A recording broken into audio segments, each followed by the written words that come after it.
गलतियों का खत उसका 3 बाब और उसकी आयत नंबर 13 और 14। मसीह जो हमारे लिए लानती बना, उसने हमें मुंह लेकर शरीयत की लानत से छुड़ाया, क्योंकि लिखा है जो कोई लकड़ी पर लटकाया गया वो लानती है, ताकि मसीह यीशु में अब्राहम की बरकत गैर कौमों तक भी पहुंचे और हम ईमान के वसीले से उस रूह को हासिल करें जिसका वादा हुआ है। आमीन।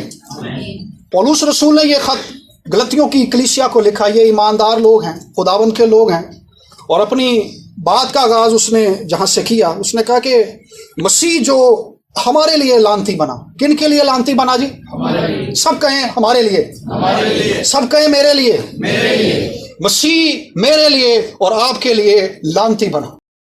ये लफ्ज सुनने के लिए अच्छा नहीं है, बोलने में भी अच्छा नहीं है कि कोई शख्स लानती बन गया। खुदावंद यीशु मसीह ना सिर्फ इस जमीन पर इंसान बन के आया, बल्कि इंसान बन के वो लानती भी बन गया। और वजह क्या थी? ताकि वो हमें मुंह ले ले, हमें खरीद ले, हमारी कीमत अदा कर दे। किस लिए? ताकि हम लानत से छुड़ाए जाएं। वो खुद लानती बन गया है। वो जो पाक जात है, वो जो खुदा का बेटा है, वो जो पाकीज़गी का सरचश्मा है, वो जो जलाल का सरचश्मा है, जो खुदा का बेटा है, जो खुदा से है, जिसने कहा कि मैं खुदा से निकला और आया हूं, जो इस कायनात का खालिक है, वो इंसान बन गया और इंसान बन के लानती बन गया। वजह क्या थी? ताकि हमें लानतों से छुड़ा ले, शरीयत की लानत से छुड़ा ले। शरीयत कहते हैं कानून को, आइन को। और हम देखते हैं कि इब्तिदा में खुदा ने एक आइन ठहराया था, और वो आइन क्या था? खुदा ने आदम से कहा था कि इस बाग के सारे दरख्तों का फल तू खा सकता है, लेकिन जो दरख्त इस बाग के बीच में है उसका फल नहीं खाना तूने।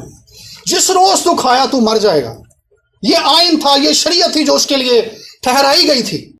लेकिन ये आइन टूट गया वहां पर, और जब ये आइन टूटा, ये शरीयत टूटी, तो क्या हुआ? मौत आ गई। आदम फिजिकली तो जिंदा है, लेकिन खुदा के और उसके बीच में एक दूरी आ गई। मौत है जो बीच में आ गई है। फिर इसके बाद हम देखते हैं कि खुदा ने मूसा को अपना जिंदा कलाम दिया, शरीयत दी। और इस्तिस्ना की किताब 28वें बाब को अगर हम पढ़ें, 15 आयत से, मैं चाहूंगा कि इसको आप घर जाकर पढ़ेंगे, बड़ा लंबा है 28वां बाब इस्तिस्ना की किताब का। 15 आयत से लेकर आखिरी आयत तक इसकी आपने इसको पढ़ना है। यहां पे एक लंबी तफसील है, और ये तफसील क्या है? ये बातों के बारे में है जो खुदावंद के कलाम के लिए हैं। और खुदावंद ने कहा कि अगर कोई इस कलाम को रद्द करे जो मैंने उसे दिया है, तो वो घर में आता लानती होगा, वो जहां जाएगा वो लानती होगा। और इसको अगर मैं चंद लफ्जों के अंदर सम अप करूं, तो उनके लिए मुकर्रर क्या किया गया? उनके लिए वबा मुकर्रर कर दी गई, तलवार मुकर्रर कर दी गई, शिकस्त, रुसवाई और दिल की घबराहट और बीमारियां मुकर्रर कर दी गई। वजह क्या थी? उन्होंने खुदा के कलाम को रद्द कर दिया था। अगर कोई शख्स जमीन पर खुदा के कलाम को रद्द करता है, तो वो बराह रास्त खुदा को रद्द करता है। वो उसने खुदा को छोड़ दिया। खुदावन ने कहा अगर तुम मेरे कलाम को छोड़ दोगे, मुझे छोड़ दोगे, मुझे रद्द कर दोगे, तो वबा तुम्हारे बीच में आ जाएगी, बीमारियां तुम्हें घेर लेंगी, और दिल की घबराहट और हर बड़ी किस्म की यहाँ पे बीमारियां हैं, और वबाएं और शिकस्त और तलवार तुम पर चलेगी, और इज्जत और रुसवाई की जगह तुम्हें बेइज्जती मिलेगी। तुम जहां जाओगे तुम्हें बेइज्जत किया जाएगा। वजह क्या है? तुमने उस जिंदा खुदा को, जो तुम्हारा खालिक है, जो तुम्हारा बाप है, जिसने तुम्हें अपने नाम से नामजद किया, जिसने तुम्हें बरकत बख्शी, जो तुम्हारा खुदा था, तुमने उसे रद्द कर दिया, तुमने उसके कलाम को छोड़ दिया। और इस चैप्टर के अंदर ये, जब मैं इसको रात पढ़ रहा था, तो इसमें मुझे खौफ भी आया और मुझे दुख भी हुआ इस बात को पढ़ के कि खुदा के कलाम को जब जब बनी इसराइल ने रद्द किया, जब जब वो खुदा से दूर हो गए, तो ना सिर्फ उनकी जिंदगी के अंदर फेलियर आ गया, बल्कि उन्होंने अपनी जिंदगी के अंदर एक ऐसी पस्ती का तजर्बा किया जिसके बारे में वो सोच भी नहीं सकते थे। खुदा ने कहा कि तुम बाग लगाओगे, तुम बीज बोओगे, लेकिन उसका फल कोई और खाएगा। तुम मेहनत करोगे, लेकिन उसका हासिल तुम्हें नहीं मिलेगा। वबाएं आएंगी, वबाओं के दिन हमने देखा कोरोना किस शिद्दत से फैला, डेंगू किस शिद्दत से फैलता है। वबाएं दुनिया के अंदर सर उठा रही हैं। वजह क्या है? कि दुनिया ने खुदा को और उसके कलाम को रद्द कर दिया है। लोग मेहनत करते हैं, लेकिन मेहनत का अजर उन्हें नहीं मिलता। वजह क्या है? उन्होंने जिंदा खुदा को रद्द कर दिया है। और यहां पे खुदा ने कहा कि इस्तराब और लानत और फिटकार तुम पर नाजिल होगी। वजह क्या है? खुदा को रद्द कर दिया है। उससे पहले खुदा जब इन सारी बातों को कर रहा है, ये सारी बातें उन लोगों के लिए हैं जो खुदा के कलाम को रद्द कर देते हैं, जो खुदा को छोड़ देते हैं और अपने दिल की मंजूरी के अंदर चलना शुरू कर देते हैं। और शिकस्त है, फेलियर का सामना करना पड़ता है जिंदगियों को। किसी काम को शुरू करते हैं, बिजनेस को शुरू करते हैं, उसमें घाटा हो जाता है। जॉब करते हैं, मेहनत करते हैं, लेकिन जब प्रमोशन की बारी आती है उनकी जगह पे किसी और को प्रमोट कर दिया जाता है। हम अपनी जिंदगी के अंदर मुसलसल जो है नाकामी को देखते हैं, फेस करते हैं। वजह क्या है कि खुदा के कलाम को रद्द कर दिया गया, खुदा के कलाम को पीछे छोड़ दिया गया है, और जिन चीजों को इंसान ने गले लगाया है वो खुदा से दूरी के रास्ते हैं। लेकिन खुशखबरी ये है, पौलुस कहता है कि यीशु मसीह खुद लानती बन गया ताकि हमें इन सारी लानतों से छुड़ा ले। खुदावन यीशु मसीह ने अपनी जान सलीब पर इसीलिए दी कि वो खुद लानती बन जाए, खुद ना सिर्फ गुनाह को उठा ले, ना सिर्फ लानतों को उठा ले, बीमारियों को उठा ले, बल्कि उठाकर हमारी जिंदगियों से हमेशा के लिए दूर कर दे। देखो ये खुदा का बर्रा है जो जहान का गुनाह उठा लेगा। ये गुनाह ही नहीं उठा कर लेके गया, ये गुनाह की वजह से आने वाली लानतों को भी उठा कर ले गया। ये हमारी जिंदगी के फेलियर्स को भी उठा कर ले गया है, ये हमारी जिंदगी की बीमारियों को भी उठा कर ले गया है। आज दिल का घबराना, हम कहते हैं मौसम की वजह से दिल घबराता है। एक दिल का घबराना ये है, आपका कारोबार भी अच्छा है, आपके घर में खाने के लिए भी अच्छा है, आपके पास पैसा भी है, लेकिन फिर भी दिल की घबराहट कम नहीं हो रही। वजह क्या है?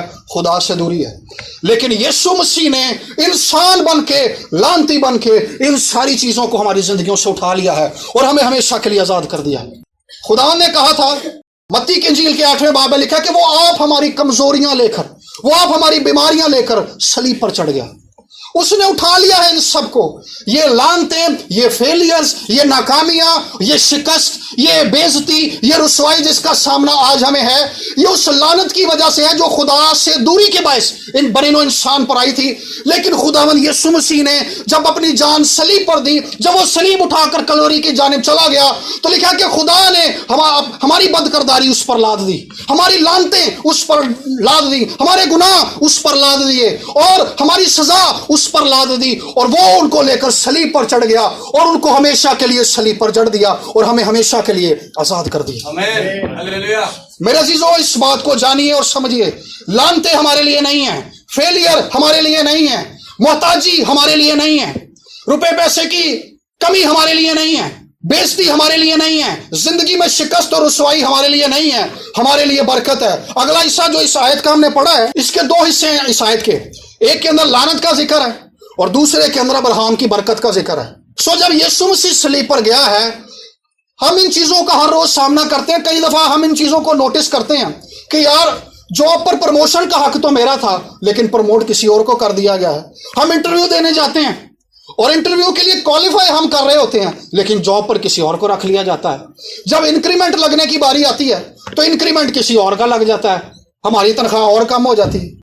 जब हम पर बीमारी आती है, जब हम पर कमजोरी आती है, हम कई बार इन चीजों को नोटिस करते हैं कि यके बाद दीगरे हम पर मसाइल आ रहे हैं, परेशानियां आ रही हैं, लेकिन हम इन कई बार इन चीजों को बड़ा मामूली ले लेते हैं। हमारी जिंदगियों के गिर्द एक जो घेरा है वो तंग हो रहा है हर रोज। ये हमारे खानदानी हालात के बायस भी है, ये पैसे की कमी की वजह से भी है, ये एक जहनी दबाव की शक्ल में भी हम पर आता है, ये लड़ाई झगड़ों की शक्ल में भी हम पर आता है, और ये हमें हर रोज ऐसे हालात का सामना होता है, हम इनकी परवाह नहीं करते। लेकिन वजह यह है कि ये वो लानत है जो गुनाह के बायस जिंदगियों पर आती है। लेकिन हमने इन हालात के अंदर इस बात को जानना है कि हमारी लानतें उठा ली गई। एक बड़ी कीमत यीशु ने अदा की है। यीशु इंसान बन के आ गया, और देखिए इस लानत से छुड़ाने के लिए यीशु को कितनी बड़ी कीमत अदा करनी पड़ी है। यीशु मसीह को खुद लानती बनना पड़ा है, क्योंकि ये लानत इस कदर बड़ी थी, इस कदर ये वसी थी कि ये इंसानी जिंदगी से वैसे जा नहीं सकती थी जब तक यीशु मसीह खुद लानती ना बन जाता, जब तक यीशु मसीह खुद उस रुसवाई और जिल्लत और फेलियर को अपने ऊपर ना उठा लेता जिसके अंदर इंसान मुसलसल चल रहा था। यीशु मसीह को, किसी और इंसान को नहीं, यीशु मसीह को, खुदा के बेटे को इंसान बन के लानती बनना पड़ रहा है ताकि वो इन लानतों के जोर को तोड़ दे। देखिए ये किस कदर जोरावर थी। लेकिन इब्लीस का ख्याल ये था कि जब यीशु भी सलीब पर जाएगा तो ये लानतें उससे भी मिटा देंगी। लेकिन लिखा है कि उसने मौत का बरमला तमाशा बनाया। उसने कहा, मौत तेरा डंक कहां रहा, तेरी फतह कहां रही? वो फातेह होकर सलीब से लौटा है। सो फतह वो दे सकता है जो खुद फातेह है, रिहाई वो दे सकता है जो रिहाई के लिए मसा किया गया है, जिसको खुदा ने मुकर्रर किया है हमारी रिहाई के लिए, हमारी शिफा के लिए। सो मेरे अजीजों, इस बात के लिए, इस बात को जानिए और समझिए, इस बात पर ध्यान लगाइए। हालात आपके इसीलिए खराब नहीं है क्योंकि ये दुनिया के माहौल खराब है, दुनिया के हालात खराब है। नहीं नहीं नहीं, हालात इसलिए खराब हैं क्योंकि हमने आज तक इस बात पर ध्यान नहीं लगाया कि हमें इन लानतों से छुड़ाने के लिए यीशु ने कीमत अदा कर दिया, हमें मोल ले लिया है, हमें खरीद लिया है, हमारे लिए अपनी जान की कुर्बानी दी है, खुद उसने अपना खून बहाया है ताकि हमें इन लानतों से छुड़ा ले। सो जब हम इस बात पर फोकस करते हैं, जब हम इस बात पर मेडिटेट करते हैं, ज्ञान और ध्यान लगाते हैं, सोचते हैं इस बारे में, फिर हम पर रूहुल कुद्स इस बात को खोलता है, फिर ये कलाम हमें कंट्रोल कर लेता है कि हम तो छुड़ा लिए गए हैं, हम तो आजाद कर लिए गए हैं। तो जब तक कोई शख्स इस बात को अपनी जिंदगी में जानता नहीं है कि मैं आजाद हो चुका हूं, मैं रिहाई मुझे मिल चुकी है, खुदा ने कहा कि मैं इसलिए आया, उसने मुझे मसा किया है कि मैं खुदावंद के साले मकबूल की मनादी करूं। साले मकबूल कौन सा था कि वो 50वें साल के अंदर, युबली के साल में गुलामों को आजाद करते थे। तो यीशु मसीह की जो मनादी है, यीशु मसीह का जो इस जमीन पर आना है, वो हम सबों की रिहाई है। उसने इबलीस के इख्तियार से, लानतों के इख्तियार से, गुनाह के इख्तियार से, बीमारियों के इख्तियार से, बदरूहों के इख्तियार से हमें छुड़ा लिया है, हमें मोहताजी और कर्ज से छुड़ा लिया है। और इस्तिस्ना किताब में कर्ज के बारे में भी लिखा है कि अगर तू खुदा के कलाम को रद्द करेगा, खुदा से दूर जाएगा, तो कर्ज के अंदर दब जाएगा। लेकिन मेरे अजीजों, इस बात को याद रखिए कि यीशु मसीह ने हमें जिंदगी के अंदर दाखिल किया है। और अगली अहम बात जो दूसरी 13वीं आयत के अंदर है, ताकि मसीह में अब्राहम की बरकत गैर कौमों तक भी पहुंचे और हम उस ईमान के वसीले से उस रूह को हासिल करें जिसका वादा किया हुआ है। सो ना सिर्फ यीशु ने हमारी लानतों को उठा लिया है, बल्कि हमें उस बरकत के अंदर शामिल किया है जो अब्राहम की बरकत है। मेरे अजीजों, खुदा, जैसे हम देखते हैं कि रेलगाड़ी जो है पटरी पर चलती है, ये सड़क पर नहीं चल सकती, वो पटरी पर चलती है, ये उसका ट्रैक है। खुदा जो है अपने अहद में काम करता है, खुदा जो कुछ करता है अपने अहद के वसीले से करता है। और जो अब्राहम जिसकी बरकत का जिक्र यहां पर किया गया है, ये अब्राहम के साथ खुदा ने अहद किया था, खुदा ने वादा किया था, खुदा ने कविनेंट किया था, खुदा ने उसके साथ एक अहद साइन किया था, खुदा ने उसके साथ। और वो क्या था? अगर हम उसको पढ़े पैदाइश की किताब के अंदर, तो वहां पर लिखा है कि पैदाइश की किताब, मैं तुझे बड़ी कौम बनाऊंगा और बरकत दूंगा और तेरा नाम सरफराज करूंगा। वहां पर लिखा था कि तू लानत के नीचे जाएगा और रुसवा होगा, लेकिन यहां पर लिखा कि मैं तुझे सरफराज करूंगा, मैं तेरी इज्जत को बढ़ाऊंगा। सो तू बाइसे बरकत होगा, और जो तुझे मुबारक कहेंगे मैं उन्हें बरकत दूंगा, और जो तुझ पर लानत करेंगे मैं उस पर लानत करूंगा, और जमीन के सब कबीले तेरे वसीले से बरकत पाएंगे। देखिए, इस बरकत के अंदर खुदा ने उससे अहद किया, उससे वादा किया है कि मैं तुझे एक बड़ी कौम बनाऊंगा। खुदा अब्राहम को मजबूत कर रहा है, खुदा अब्राहम को इस जमीन पर कायम कर रहा है कि मैं तुझे और तेरी नस्ल को इस जमीन पर कायम करूंगा और तू बायसे बरकत होगा। वहां पे लिखा कि तेरा टोकरा और तेरा कठोला लानती होगा। यहाँ पे खुदा इस बरकत में कह रहा है कि तू बायसे बरकत होगा, तू जहां जाएगा तेरे साथ बरकत जाएगी, तू जहां चलकर जाएगा तेरे साथ बरकत चलेगी। और प्रोटेक्शन का वादा है, हिफाजत का वादा है कि जो तुझ पर लानत करेगा मैं उस पर लानत करूंगा। हम आज कहते हैं कि साढ़े तो जादू करता किसने। वजह क्या है? हम इस अब्राहमी बरकत के अंदर नहीं है। अगर हम इस बरकत के अंदर हैं तो हम इस बात को जानते नहीं हैं, इस सच्चाई को, इस रेवलेशन को, इस हकीकत को जानते नहीं हैं कि हम तो अब्राहम की बरकत के अंदर हैं, हम पे तो लानत हो नहीं सकती। अब्राहम की बरकत के अंदर एक ऐसी प्रोटेक्शन, एक शील्ड है, एक कवरिंग है, एक ऐसी प्रोटेक्शन खुदा ने दी है कि कोई हम पर लानत करता है लेकिन वो लानत हम पे नहीं होती, वो उल्टी उस पर हो जाती है। लेकिन जब तक कोई इस बरकत के अंदर है, बात तब तक है।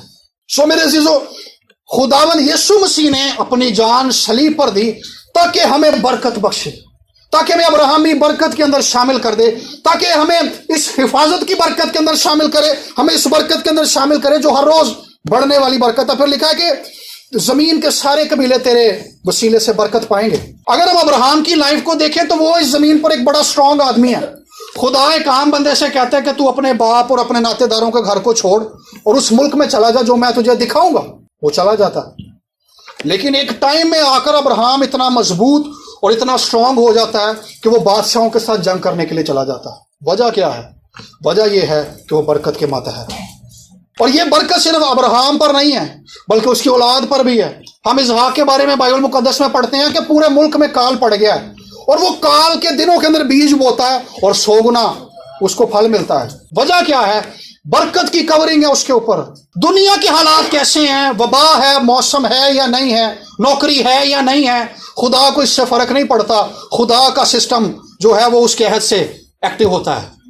کوئی اس کے عہد کو جان لے، کوئی اس کے عہد کو تھام لے، کوئی اس کے عہد کو پکڑ لے، اور کوئی اس کے عہد میں چلتا رہے، کوئی اس کے عہد میں چلتا رہے۔ سو اس بات کو جانیے اور سمجھیے کہ یسوع مسیح نے ہمیں اسی عہد کے اندر شامل کیا ہے کہ ہم کال کے دنوں میں بھی بوئیں گے تب بھی 100 گنا پائیں گے۔ یہی پولس نے بھید کھولا ہے کہ ہم غیر قوموں سے تعلق رکھنے والے، ہمارے جو باپ دادا تھے وہ ہندو سکھ تھے، ہم ابراہیم کی نسل سے جینیٹیکلی نہیں ہیں، لیکن ہم جب مسیح پر ایمان لاتے ہیں تو ہم ابراہیم کے اولاد گنے جاتے ہیں۔ اور عبرانیوں کے خط کے اندر لکھا ہے 2 باب کے اندر کہ وہ فرشتوں کا نہیں بلکہ ابراہیم کی نسل کا ساتھ دیتا ہے۔ دیکھیں کس قدر بڑی بات ہے کہ فرشتوں کا نہیں بلکہ ابراہیم کی نسل کا ساتھ دیتا ہے۔ ابراہیم کی نسل وہ ہے جنہوں نے ابراہیم کی طرح خدا پر یقین کیا ہے، خدا کے آئین کو، خدا کے قانون کو، خدا کے عہد کو اس نے ایمان سے قبول کر لیا تھا، خدا کی مرضی کو اس نے ایمان سے قبول کر لیا تھا۔ سو خدا ان لوگوں کے ساتھ کھڑا ہوتا ہے جو ابراہیم کی طرح اس کے کلام پر ایمان رکھ لیتے ہیں۔ سو میرے عزیزو، آپ لعنت کے لیے پیدا نہیں ہوئے۔ ہم میں سے کوئی لعنت کے لیے، شکست کے لیے، بے عزتی کے لیے، رسوائی کے لیے، بیماریوں میں رہنے کے لیے، قرضوں میں رہنے کے لیے پیدا نہیں ہوا۔ ہم برکت کے نیچے چلنے کے لیے پیدا کیے گئے ہیں، اور خدا نے مسیح یسوع کے وسیلے سے ہمیں اس ابراہیمی برکت کے اندر شامل کیا ہے۔ ابراہیم کی اس برکت کے اندر شامل کیا ہے تاکہ وہ برکات جن کا تجربہ ہم دیکھتے ہیں کہ بنی اسرائیل کر رہی ہے، ابراہیم کی اولاد کر رہی ہے، اس کا تجربہ ہم اس زمانے کے اندر کلیسیا کے لوگ کریں۔ سو میرے عزیزو، اس بات پر غور کیجئے۔ ابراہیم کے ساتھ جب خدا نے عہد کیا تو خدا نے کہا آسمان کے ستاروں کو دیکھ، آسمان کے ستاروں کو دیکھ، تیری اولاد ان ستاروں کی مانند ہوگی، گن لے اگر گن سکتا ہے تو۔ پھر خدا نے کہا کہ جو ملک میں تجھے دینے والا ہوں اس ملک کے اندر پھر، کیونکہ یہ ملک میں تجھے اور تیری اولاد کو دے دوں گا۔ ان دونوں باتوں کے اندر 2 بڑی خاص باتیں ہیں۔ خدا نے کہا آسمان کے ستاروں کو گن، کیونکہ خدا چاہتا تھا کہ ابراہیم خدا کے عہد پر، خدا کے وعدے پر، خدا کے کلام پر میڈیٹیٹ کرے، غور کرے، فوکس کرے، ٹھہر جائے، اس کے بارے میں سوچے ذرا۔ اس لیے خدا نے کہا گن۔ پھر خدا نے کہا یہ ملک جس میں تو ہے میں یہ تجھے اور تیری اولاد کو دے دوں گا، اس ملک کے اندر پھر، تاکہ وہ اس ملک کو دیکھے اور خدا کے کلام پر میڈیٹیٹ کرے، غور کرے۔ میڈیٹیشن جو ہے، غور کرنا جو ہے، دھیان لگانا جو ہے، وہ ہمیں ناامیدی سے نکال کر خدا کے کلام کی مضبوطی کے اندر شامل کر لیتا ہے۔ جب ہم مایوس ہوتے ہیں، جب ہمیں فیلئر کا سامنا ہوتا ہے، ناکامی کا سامنا ہوتا ہے، ہم مایوس ہو جاتے ہیں، بے دل ہو جاتے ہیں، منفی خیالات ہمارے ذہن کے اندر آنا شروع ہو جاتے ہیں کہ یار ہمارے حالات تو نہیں بدل سکتے، ہم تو بڑے لمبے عرصے سے ان حالات کا شکار ہیں، ہم نے کوشش بھی کی ہے، میں اپنے صاحب نو بھی کہہ کے دیکھا، صاحب نے بھی کوئی بات نہیں پڑھائی، ہم اپنے دوستوں احباب پر جن پر ہمیں تکیہ ہوتا ہے ہم ان کے پاس بھی جاتے ہیں، وہ بھی ہمیں کک آؤٹ کر دیتے ہیں کیونکہ ہم انسانوں پر فخر کر رہے ہوتے ہیں۔ لیکن خدا چاہتا ہے کہ ہم ان ساری چیزوں سے نظریں ہٹا کر اس کے کلام پر دھیان لگائیں۔ جیسے خدا نے ابراہیم سے کہا تھا کہ تو اس ملک میں پھر آسمان کے ستاروں کو دیکھ اور میڈیٹیٹ کر۔ جب ہم ان باتوں سے، لوگوں سے، حالات سے نظریں ہٹا لیتے ہیں اور پھر اس کلام پر نگاہیں لگا لیتے ہیں، اس کے بارے میں سوچتے ہیں، خیالات کو ہم خیالات سے ہی شکست دے سکتے ہیں۔ خیالات جو ہوتے ہیں یہ زندہ ہوتے ہیں، ان کے اندر ایموشنز ہوتے ہیں۔ اگر آپ خوشی کی بات کو سوچیں تو آپ خوشی سے بھر جائیں گے۔ اگر آپ کسی اس بات کو یاد کریں جس نے آپ کو کسی زمانے میں، کسی وقت میں تکلیف دی ہوتی ہے، تو آپ یا تو دکھی ہو جاتے ہیں یا پھر غصے میں آ جاتے ہیں۔ وجہ کیا ہے؟ ان ایموشنز کے اندر، ان خیالات کے اندر زندگی ہے۔ لیکن جب ہم خدا کے کلام کے بارے میں سوچنا شروع کرتے ہیں تو یہ کلام جس کے اندر زندگی ہے، یہ زندگی اس نا امیدی کے اندر پھوٹ نکلتی ہے، اور یہ اس نا امیدی کو ہماری زندگی سے دور کر دیتی ہے اور ہمیں اس فضا کے اندر لے جاتی ہے جہاں پہ ہم خدا کے کلام کو اپنی زندگی میں کام کرتا ہوا دیکھنا شروع کر دیتے ہیں۔ وجہ کیا ہے؟ کیونکہ اس کلام کے اندر زندگی ہے۔ سو جو بات پولس کر رہا ہے کہ مسیح لانتی بن گیا تاکہ لانتوں کو ہم پر سے اٹھا لے، مسیح نے لانتوں کو بھی ہم پر سے اٹھا لیا ہے، اور مسیح یسوع نے ہمیں ابراہیم کی برکت میں شامل کر دیا۔ ہم سوچ سکتے ہیں کہ یار ہم تو ابراہیم کی نسل سے پیدا نہیں ہوئے، ہم تو اسرائیل کے گھرانے سے نہیں ہیں، لیکن ہم ایمان سے ابراہیم کی اولاد ہیں۔ جو وعدے ابراہیم کے ساتھ کیے گئے وہ وعدے ہمارے ساتھ کیے گئے ہیں، ہم ان وعدوں میں شامل ہیں۔ جس طرح سے ان وعدوں کا ثمر انہوں نے دیکھا تھا، ان وعدوں کا پھل ہم بھی اپنی زندگی کے اندر دیکھیں گے اور کھائیں گے، بشرطے کہ ہم دھیان لگا لیں اس بات پر، فوکس کر لیں اس بات پر۔ ہم اس بات پر دھیان لگا رہے ہیں کہ مسیح نے ہمیں ان وعدوں کے اندر شامل کیا ہے۔ اور جو بات خدا نے ابراہیم سے کہی تھی کہ تیری نسل کے وسیلہ سے زمین کی سب قومیں برکت پائیں گی، پولوس اسی بات کو، اسی وعدے کو، اسی عہد کو مسیح یسوع میں نئے سرے سے کھول رہا ہے، اس کی تفسیر کر رہا ہے کہ مسیح یسوع نے نہ صرف لعنتوں سے چھڑایا، نہ صرف گناہوں سے چھڑایا، بیماریوں سے چھڑایا، ابلیس کے اختیار اور موت کے اختیار سے چھڑایا، بلکہ مسیح یسوع نے پر ایمان لانے کے وسیلہ سے جو نئی زندگی ہم نے پائی ہے، اس کے وسیلہ سے ہم اس روح کو بھی حاصل کر سکتے ہیں جس کا وعدہ خدا نے ہم سے کیا ہے۔ خدا جس عہد کو ہمارے ساتھ باندھ رہا ہے کہ خدا، ہم کلام میں پڑھتے ہیں، اکثر ہم میٹنگ لیڈ کرتے ہوئے بھی کہتے ہیں، کلام سنتے ہوئے بھی ہم اس بات کو کوٹ کیا جاتا ہے کہ میں آخری دنوں کے اندر اپنے روح کو ہر فرد و بشر پر انڈیلوں گا، تمہارے بیٹے اور تمہاری بیٹیاں نبوت کریں گے، بیٹے اور بیٹیوں کے لیے ہے، میں تمہارے غلاموں اور لونڈیوں پر اپنے روح کو نازل کروں گا۔ وہ جو لوگ نوکریاں کرتے ہیں، وہ جو لوگ اپنا بزنس کرتے ہیں، خدا ان پر بھی اپنے روح کو نازل کرے گا۔ خدا غلاموں اور لونڈیوں پر اپنے روح کو نازل کرے گا، بیٹے اور بیٹیوں پر اپنے روح کو نازل کرے گا۔ ہم والدین اکثر اس بات کے بارے میں فکر مند رہتے ہیں کہ جی ہماری اولاد جو ہے ہمارے تابع نہیں ہیں، لیکن یاد رکھیے یہ وعدہ اسی زمانے کے لیے ہے، آپ کے بیٹے اور آپ کی بیٹیوں کے لیے ہے کہ خدا ان پر اپنے روح کو نازل کرے گا۔ بوڑھوں کے لیے ہے یہ وعدہ کہ میں بوڑھوں اور اپنے روح کو نازل کروں گا، تمہارے بوڑھے خواب اور جوان رویا دیکھیں گے۔ وجہ کیا ہے؟ کیونکہ یہ وعدہ کیا گیا ہے، اور پولوس رسول روح القدس کے وسیلے سے اسی بات کو اجاگر کر رہا ہے، اس ریولیشن کو سامنے لے کر آ رہا ہے کہ روح القدس کا وعدہ ابراہیمی برکت کے اندر شامل ہے۔ جو برکات خدا نے ابراہیم کو دی تھیں وہ مالی برکات بھی تھیں۔ خدا اپنے لوگوں کو فائنینشلی طور پر بھی بلیس کرتا ہے، ان کی عزت کو بھی بڑھانا چاہتا ہے، کیونکہ خدا نہیں چاہتا کہ محتاجی کے اندر رہ کر خدا سے محتاجی کے اندر رہیں اور گناہ کی طرف بڑھ جائیں، بلکہ خدا ہمیں اس زمین پر بھی سرفرازی اور عزت دینا چاہتا ہے، اور ساتھ ہی ساتھ خدا ہمیں جو ہے روحانی طور پر بھی بلیس کرنا چاہتا ہے روح القدس کے وسیلے سے۔ دونوں طرح سے خدا ہمیں برکت بخشنا چاہتا ہے، روحانی بھی اور جسمانی بھی، تاکہ ہم مضبوط ہو کر آگے بڑھتے چلے جائیں۔ سو میرے عزیزو، اس بات کو جانیے کہ یسوع مسیح نے ہماری لعنتوں کو ہم سے دور کر دیا، یسوع مسیح نے ہمیں ابراہیمی برکت کے اندر شامل کر دیا ہے۔ ہم برکت میں رہنے کے لیے، برکت میں چلنے کے لیے بلائے گئے ہیں، مالی برکات میں بھی اور روحانی برکات میں بھی، اور خدا کے روح کا وعدہ ہم میں سے ہر ایک کے لیے۔ اور پولوس کہہ رہا ہے کہ یہ وعدہ ایمان سے، یہ روح جو ہے ایمان سے ملتا ہے۔ میرے عزیزو، اس زمین پر مسیح میں چلنے کے لیے، مسیح میں بڑھنے کے لیے اور مسیح میں ایک نئی قوت کا تجربہ کرنے کے لیے روح القدس کی بے حد ضرورت ہے۔ اور اس خط کے اندر پولوس رسول نے اس بات کی بھی تعلیم دی ہے۔ اگر ہم 5ویں آیت کو دیکھیں تو یہاں پر لکھا ہے کہ پس جو تمہیں روح بخشتا ہے وہ تم میں معجزے ظاہر کرتا ہے۔ کیا وہ شریعت کے اعمال سے ایسا کرتا ہے یا ایمان کے پیغام سے؟ پولوس یہ بیان کر رہا ہے کہ خدا نے نہ صرف ہمیں یسوع مسیح کے وسیلہ سے نجات بخشی ہے، بلکہ خدا روح القدس کے وسیلہ سے نشانات اور معجزات کے وسیلے سے اور اپنے روح کے عجیب اور جلالی کاموں کے وسیلہ سے بھی ہمیں بلیس کرنا چاہتا ہے۔ یہ وہ پینتیکوس کے تجربے کی بات کر رہا ہے کہ خدا اپنے روح کو اپنے لوگوں پر انڈیلتا ہے۔ میرے عزیزو، مسیح میں چلنے کے لیے، مسیح میں بڑھنے کے لیے ہمیں اس کے روح کی ضرورت ہے۔ ہم کئی بار یہ سوچتے ہیں کہ ہم تو کمزور ہیں تو ہمیں اس لیے اس کا پاک روح نہیں مل رہا۔ ہم کمزور ہیں اسی لیے تو ہمیں اپنا پاک روح دینا چاہتا ہے، کیونکہ لکھا ہے جب روح القدس تم پر نازل ہوگا تو تم قوت پاؤ گے۔ سو ہم تو قوت سے پہلے ہی خالی ہیں، ہمارا تو دل اس کی طرف مائل ہی نہیں ہے، ہمارا تو دل ہی نہیں کرتا ہم اس کی بارگاہوں میں بیٹھیں، ہمارا تو دل ہی نہیں کرتا ہم خدا کی حضوری میں بیٹھ کر اس شدت اور اس پیاس کے لیے دعا کریں کہ خداوند میرے دل کے اندر وہی شدت اور وہی کیفیت پھر سے بحال کر دے کہ میں تیری حضوری میں بیٹھوں اور فقط تیرے لیے دعا کروں کہ مجھے فقط تیری ضرورت ہے، مجھے فقط تیری ضرورت ہے، مجھے پیسے کی تو ضرورت ہے، مجھے میرے مسائل کے حل ہونے کی تو ضرورت ہے، لیکن ان سب سے بڑھ کر میری ضرورت یہ ہے کہ تو میری زندگی کے اندر آ جائے، تو میری زندگی کا بادشاہ بن جائے۔ جب کسی زندگی کے اندر خدا کے لیے شدت کم ہونے لگتی ہے، جب کسی ایماندار کے اندر یہ شدت کم ہو جائے کہ وہ خدا کا طالب نہ ہو بلکہ چیزوں کا طالب ہو جائے، پھر اسے دوبارہ توبہ کی ضرورت ہوتی ہے۔ अगर कोई बंदा मसीह में चलते हुए उसके अंदर दुआ करने की ख्वाहिश खत्म हो गई है, कलाम को पढ़ने की ख्वाहिश खत्म हो गई है, अगर खुदा की हजूरी में बैठकर खुदा का इंतजार करने की ख्वाहिश उसके अंदर कम हो गई है, तो उसे दोबारा तौबा की जरूरत है।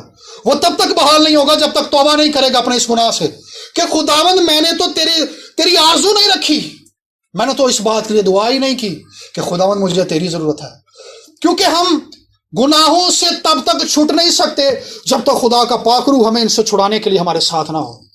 खुदा के पाक रूह ही हमें गुनाह से छुड़ाता है और हमें रूह में चलने की तौफीक देता है।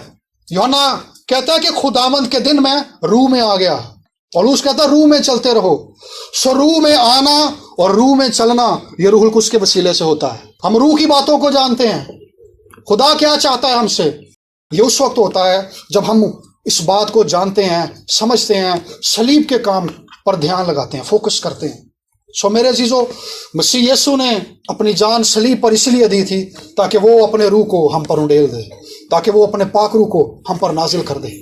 पुराने अहदनामे के अंदर हम देखते हैं कि खुदा अपने रूह को नाजिल कर रहा है, काजियों पर भी नाजिल कर रहा है, नबियों पर भी नाजिल कर रहा है, काहिनों पर भी नाजिल कर रहा है, बादशाहों पर भी नाजिल कर रहा है, जिनको वो अपनी खिदमत के लिए बुला रहा है उन पर नाजिल कर रहा है। लेकिन नए अहदनामे के अंदर खुदा ने कहा मैं हर फर्दो बशर पर, हर एक इंसान पर, सारी जमीन पर अपने रूह को नाजिल करूंगा। ये वादा सबके लिए है। अगर खुदा ये वादा कर रहा है तो खुदा इस बात की अहमियत को जानता है कि इंसान को आगे बढ़ने के लिए मेरे रूह की जरूरत है। हमें इस बात का पता कि बदरूहें हमारी टांगे खींच देती हैं, बदरूहों ने हमारी जिंदगियों में रुकावटें पैदा की हुई हैं, लेकिन इस बात को भी जानिए कि खुदा ने भी अपना रूह इसलिए उंडेला है, खुदा ने भी ये वादा इसलिए किया है कि उसके रूह से कुव्वत पाकर हम बढ़ते चले जाएं, उस फतह का तजर्बा करें जो फतह उसके रूह के आने से मिलती है। सो मेरे अजीजों, इस बात को जानिए और समझिए। यीशु ने कहा था कि मेरा जाना तुम्हारे लिए फायदामंद होगा, तुम्हारे लिए फायदामंद होगा। मैं जाऊंगा और दूसरा मददगार तुम्हारे लिए भेज दूंगा, यानी रूहुल कुद्स। सो मेरे अजीजों, हमने इस बात पर गौर करना है, मेडिटेट करना है कि खुदावंद यीशु मसीह ने हमारी लानतों को उठा लिया है, खुदावंद यीशु मसीह ने हमें अब्राहमी बरकत में शामिल कर दिया है। खुदा हमें फाइनेंशियली भी ब्लेस करना चाहता है, बीमारियों से भी निकालना चाहता है, रोगों और बोझों से भी निकालना चाहता है, और खुदा हमें अपने रूह से भी भरना चाहता है। आइए आंखों को बंद करेंगे और इस बात पर ध्यान लगाएंगे कि यीशु हमारे लिए लानती बन गया, यीशु हमारा इवजी हो गया।